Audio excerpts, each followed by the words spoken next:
ഈ സിനിമ കണ്ടിട്ടില്ലാത്ത മലയാളികൾ ഉണ്ടോ എന്ന് തന്നെ സംശയമാണ്. ശ്രീനിവാസൻ തന്നെ രചനയും സംവിധാനവും ചെയ്ത് സിനിമയാണ് ചിന്താവിഷ്ടയായ ശ്യാമള.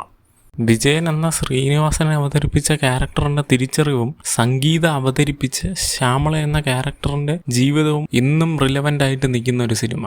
തത്വചിന്തകളിൽ ജീവിച്ച് നാളെ ഒരു സമ്പന്നനാവുക, അടിമത്വ ജീവിതത്തിൽ നിന്നും മാറുക എന്ന ലക്ഷ്യത്തോടെ ജീവിക്കുന്ന വിജയനും ഇന്നെന്താണെന്ന് പറഞ്ഞ് രണ്ടറ്റം കൂട്ടിമുട്ടിക്കാൻ ശ്രമിക്കുന്ന ശ്യാമളയും, ഇവർ രണ്ടുപേരും കൂടെ ഒരു കുടക്കീഴിൽ വന്ന് അത് എന്തായി തീരും, ഉപേക്ഷിക്കുകയല്ല അതിജീവനമാണ് ജീവിതത്തിൽ നമ്മളെ ശ്രേഷ്ഠമാക്കുന്നത് എന്ന വലിയൊരു ഉത്തരം തന്നെയാണ് ഇതിൽ ശ്രീനിവാസൻ എഴുതി വയ്ക്കുന്നത്. എന്തും അധികമായാൽ അമൃതം വിഷം എന്ന വൺ ലൈനിൽ തുടങ്ങി സ്ത്രീയുടെ ജീവിതം തന്നെ മുന്നോട്ട് കാട്ടിയ ഒരു സിനിമ. ആത്മീയത എന്താണ്, സന്യാസം എന്താണ്, മലയാളിയെ പഠിപ്പിച്ച ഒരു മികച്ച തിരക്കഥയുള്ള ഒരു സിനിമ. ഓരോ ക്യാരക്ടറിനും ഡെപ്ത് കൊടുത്തിരിക്കുന്നതായാലും പ്രത്യേകിച്ച് ശ്യാമളയുടെ ക്യാരക്ടർ അത് സംഗീത ചെയ്തു വെച്ചതും അതിഗംഭീരമായിട്ടാണ്.